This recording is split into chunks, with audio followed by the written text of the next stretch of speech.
အမေရိကန်နဲ့အီရန်ကြားနှစ်ပတ်ကြာအပြည့်ရက်စဲဖို့သဘောတူလိုက်ပြီးဟော်မုန်းရေလက်ကြားပြန်ဖွင့်ပေးမယ်ဆိုတဲ့အချက်ပါဝင်တာကြောင့်ကမ္ဘာရေနံဈေးကျဆင်းပြီးစတော့ဈေးကွက်ပြန်တက်လာပါတယ်။ Brent ရေနံဈေးဟာတစ်စီးကို94.83ဒေါ်လာနဲ့73%လောက်ပြန်ကျသွားပေမဲ့စစ်မဖြစ်ခင်ကဒေါ်လာ80ဝန်းကျင်ကတော့မြင့်တက်နေသေးပါ။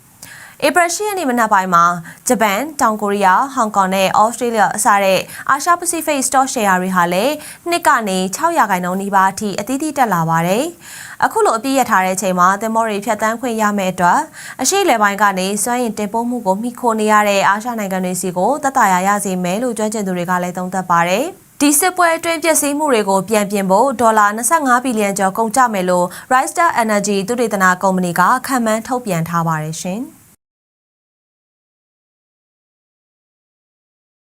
ရန်သူနိုင်ငံအဖြစ်တောင်ကိုရီးယားရဲ့စစ်မှန်တဲ့သဘောထားဟာဘယ်တော့မှပြောင်းလဲမှာမဟုတ်ဘူးလို့မြောက်ကိုရီးယားနိုင်ငံသားရေးဒုဝန်ကြီးဂျန်ကွန်ချွိုင်ကဧပြီလ9ရက်နေ့မှာနိုင်ငံပိုင် KCNA သတင်းဌာနကနေတဆင့်ပြောကြားလိုက်ပါတယ်။မကြာသေးခင်ကဒရုန်းကျူးကျော်မှုနဲ့ပတ်သက်ပြီးတောင်ကိုရီးယားသမ္မတလီဂျင်မြောင်ရဲ့တောင်းပန်မှုကိုမြောက်ကိုရီးယားခေါင်းဆောင်ရဲ့ညီမကင်မီယိုဂျွန်ကကြိုဆိုခဲ့ပါတယ်။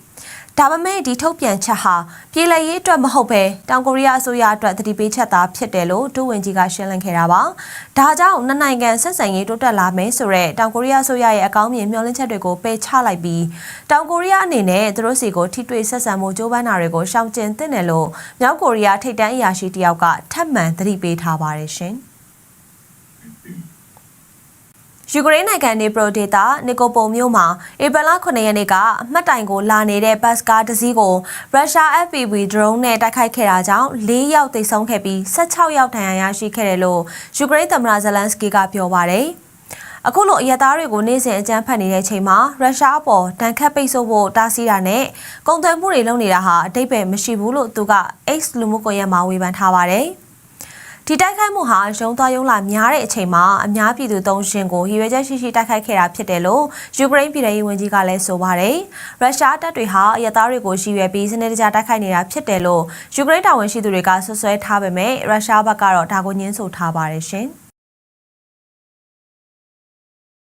ဘိုလီးဗီးယားရဲတပ်ဖွဲ့ဟာဧပြီလ6ရက်နေ့ကဆန်တာခရုဇ်မြို့ပေါ်ရီတိုရပ်ကွက်မှာရာဇဝတ်မှုတိုက်ဖျက်ရေးစစ်စင်ရေးအနေနဲ့နေအိမ်တစ်လုံးကိုဝင်စီးခဲ့ပြီးဂိုင်းစတာ73ယောက်ကိုဖမ်းဆီးလိုက်ပါတယ်။အပြန်အလှန်ပစ်ခတ်မှုတွေဖြစ်ခဲ့ပေမဲ့ထိခိုက်ဒဏ်ရာရသူမရှိဘူးလို့ဆန်တာခရုဇ်ရဲတပ်မှူးဂျန်ကီကိုမတ်စ်ကပြောပါတယ်။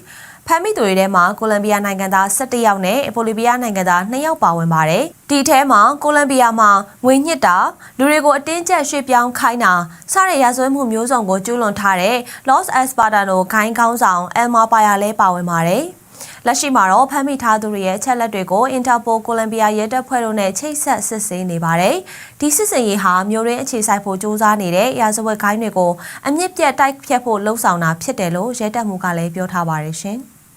နေတိုးအထွေထွေအတွင်းရေးမှူးချုပ်မာဂရူတီဟာဧပြီလ10ရက်နေ့မှာအမေရိကန်ရဲ့မြို့တော်ဝါရှင်တန် DC ကိုတွားရောက်ပါမယ်။ဟော်မုန်းရေလက်ကြားကိုပိတ်ဆို့ဖို့ဥရောပမဟာမိတ်တွေကညှင်းဆိုခဲ့တာကြောင့်သမ္မတထရန့်က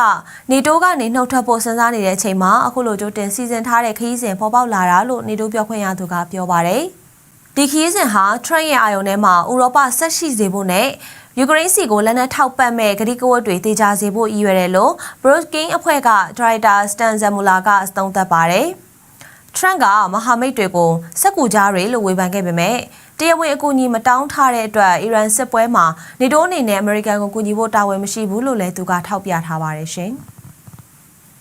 ရုရှားနိုင်ငံဒါဂတ်စတန်ဒေသမှာမိုးသဲထန်စွာရွာသွန်းပြီးရေကြီးရေရှမ်းတာကြောင့်ကလေး3ယောက်အပါအဝင်လူ6ယောက်သေဆုံးသွားခဲ့တယ်လို့ဒေသအကြီးအကဲဆာဂျီမယ်လီကော့ဖ်ကဧပြီလ9ရက်နေ့မှာပြောပါတယ်။ပြီးခဲ့တဲ့ဧပြီလ9ရက်နေ့ကရေလောင်တမန်ကျိုးပေါက်ခဲ့ပြီးတဲ့နောက်အခုလိုဆူဆူဝါးဝါရေကြီးခဲ့တာပါ။